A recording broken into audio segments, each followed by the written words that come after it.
Olá, eu me chamo Edinalva, junto com a minha equipe, né, Matheus Ferreira, Luan Santana e Adriele, trouxemos um mapa mental com as especificidades da união estável, que foi um tema aí debatido ao longo do semestre com a professora Tereza Cristina. Antes de iniciarmos, né, falar sobre esses julgados que a gente trouxe, eu vou conceituar para vocês o que é a união estável. A união estável é um termo jurídico, né, que se refere a uma convivência pública contínua e duradoura entre duas pessoas que têm um desejo de constituir família. É muito parecido com o casamento. Aí você diz, imagina, por que não é um casamento? Qual é a diferença? A diferença da união estável e do casamento é que o casamento ele é reconhecido formalmente pelo Estado, né? Existe uma certidão de casamento. Mas uma vez reconhecida a união estável, os direitos, claro que com nenhum impedimento, né? Se for realmente de fato reconhecida a união estável, os direitos são os mesmos de um casamento, seja na partilha de bens, seja na questão sucessória, enfim. E aí a gente trouxe nesse mapa mental alguns, vamos colocar como alguns embates, algumas características para que se reconheça, né, a união estável. A gente trouxe esses julgados. Eu vou falar um pouco do julgado do Maranhão. É que o pedido ele foi negado, né? Foi negado o reconhecimento de união estável, porque no caso da pessoa, do autor, né, do pedido, do autor da ação, vamos colocar assim, o marido, a mulher que vivia em união estável, né, ela pediu reconhecimento para que pudesse ser partilhado os bens. Só que o que acontece, ainda que fosse reconhecido publicamente essa união estável com essa pessoa, vou colocar o nome da outra parte de João.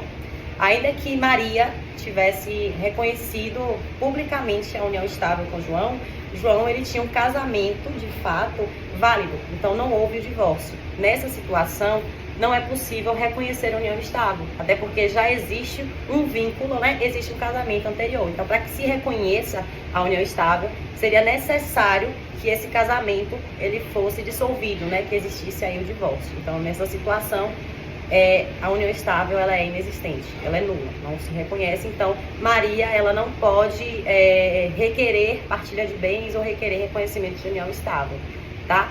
Trouxe também um exemplo julgado do Distrito Federal. Nesse caso, foi deferido o pedido trazendo de novo o nome dos personagens, de Maria e João. Maria e João tinham união reconhecida publicamente, né, com todos os requisitos para que se reconheça a união estável, só que João morreu.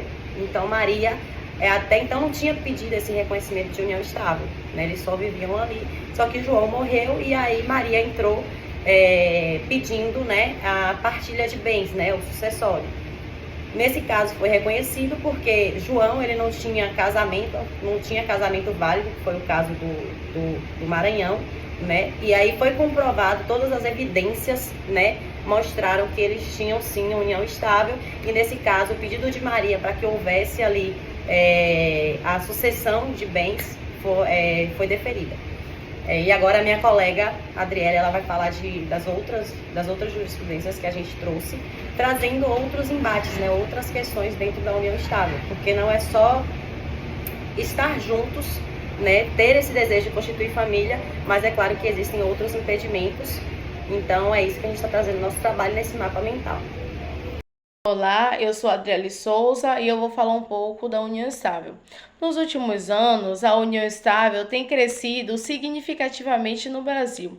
Enquanto os casamentos formais têm registrado uma tendência de queda, a união estável ela tem crescido, né? Tem sido mais procurada, tem se tornado muito comum por ser menos burocrática e mais flexível.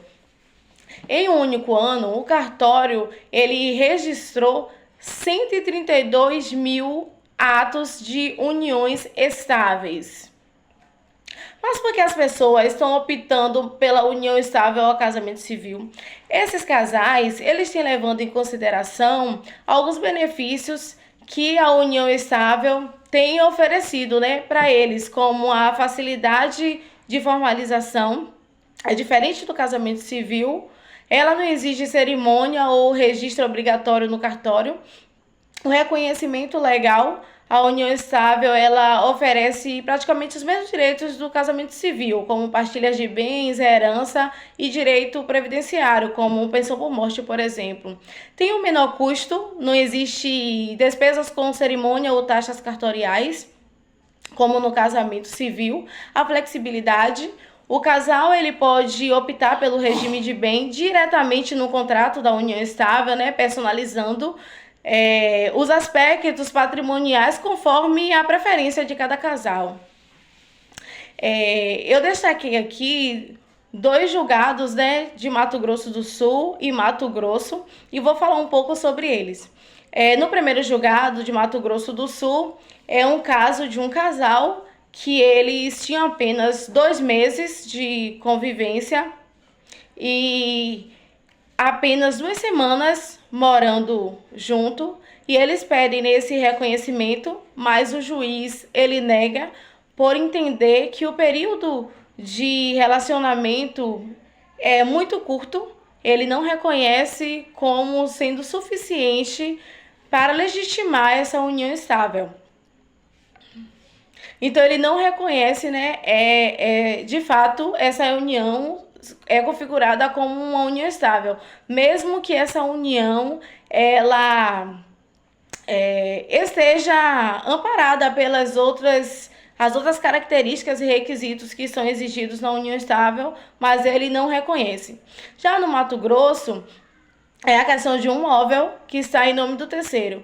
O juiz ele entende que se o imóvel, mesmo estando no nome de terceiro, mas o casal consegue comprovar que esse bem foi adquirido durante, né, o casamento, e que esse casal ele consegue comprovar, né, de boa fé que esse imóvel foi adquirido junto do casamento, se eles concordam, né, se eles admitem, o juiz ele reconhece a união estável e julga procedente a dissolução dos bens, né, no caso a partilha dos bens.